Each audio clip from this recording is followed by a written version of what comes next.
Service friends, I am Orpheus Praxis, a researcher of the limits of formal systems and their applicability to reality, and welcome to my channel.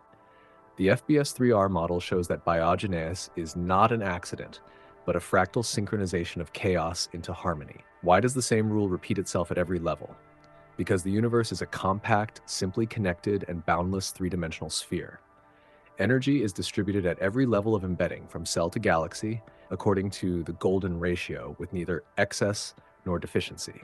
We'll discuss this in detail today with our guests in the studio. Imagine discovering that life isn't just a chaotic chemical dance, but follows a hidden, really elegant choreography. Today, we're taking a deep dive into precisely that, exploring the Fractal-Bindu Reality, or FBS3R model of biogenesis. It's from a fascinating 2025 study by Boris Batinin and Andre Priest. Yeah, our mission today is basically to unpack how this novel theoretical framework suggests biological systems pop up through fractal synchronization governed by the golden ratio, phi. And this isn't just about finding numbers in nature, right? It's more like a proposed fundamental operating system for life. It suggests an underlying order, way more precise than we maybe thought. And crucially, they've actually put this theory to the test, empirically. Exactly. And what's truly compelling about the FBS3R model is how it weaves together things like fractal geometry. Those intricate self-repeating patterns. Right, the ones we see everywhere. It weaves that together with the fundamental rules of energy thermodynamics and how information flows, so information theory. It's almost like discovering a single mathematical language that pulls these fields together. They argue that life essentially happens when three specific quantifiable conditions are met, and they're all linked intricately to the golden ratio. First, they propose that something they call synchronization entropy, δsync, must get really close to zero. Okay, synchronization entropy, like what? Think of it like a symphony orchestra tuning up. That moment, everything just clicks, right? Right. A unified, coherent sound. In biology, it's about cellular processes achieving that kind of perfect coherence. Second, the growth in fractal dimension, that's delta ds4, needs to stay below a very specific number. That's about 0.618. Okay, so not too much growth in complexity. Kinda. Imagine building, I don't know, a snowflake or coral. Yeah. This suggests there's a sweet spot for complexity. Enough to work well, but not so much it gets unstable or, inefficient, maintaining a kind of fractal balance. And third, Zeta-complexity. Mass cal zeta.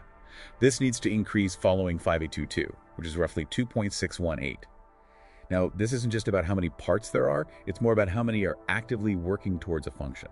Ah, so like measuring the active pathways in a cell, not just counting molecules. Exactly. Efficient functionality. The model says this grows by a factor linked to phi, showing this powerful structural economy. Wow. Okay, so we've got this profound idea. Coherence, these structural limits, and efficient complexity all tightly linked to the golden ratio. It sounds almost too elegant. So if these are the proposed blueprints, the big question is, can we actually see this stuff working in the messy reality of biology? How did Batinin and Priest actually go from the math to real biological proof? Right. Well, they looked at publicly available biological data. They were hunting for these specific patterns. They started by examining the powerhouses of our cells, mitochondria, looking at mitochondrial fractal dimension. What they found were changes from about 1.45 to 2.0. That means the growth, the delta DFC was around 55 cell. 0.55, okay. And crucially, this is less than the predicted 0.618 threshold. Just like the model said it should be? Exactly. It confirms these stable structural limits. It shows these vital organelles maintain that fractal balance even as they adapt. Interesting. What else? So, building on that, they looked at how cellular signals behave, specifically calcium-ROS signal synchronization. They found that when cells do something like apoptosis, that's programmed cell death, right, they observed a desynchronization. The signals lost coherence, and the timing difference exceeded 300 milliseconds. This fits perfectly with their δsync increasing, you see. It shows the model lines up even when biological processes sort of break down and lose that coherence. Okay, that makes sense. It works when it fails too, in a way. Precisely. And then under stress conditions like heat shock, they examined Zeta-complexity. They saw it increase from 14 to 32. That's a multiplication factor of about 2.29. 2.29. And the model predicted under 2.618, right? That's right. So again, what's significant is this factor is less than the Vito-22 threshold. It suggests that even under stress, complexity stays below that sort of optimal limit. It shows a remarkable structural economy in how cells manage things. Wow. And one more thing, liposome size hierarchy. Liposomes are these tiny self-assembling bubbles, basically. Right. They found a series of diameters like 75 nanometers, then 120, 195, 315, 510, that perfectly matched golden ratio scaling, phi scaling. No way. That great. Yeah, it's a pretty direct visual validation of geometric self-organization in biological structures lining up precisely with phi.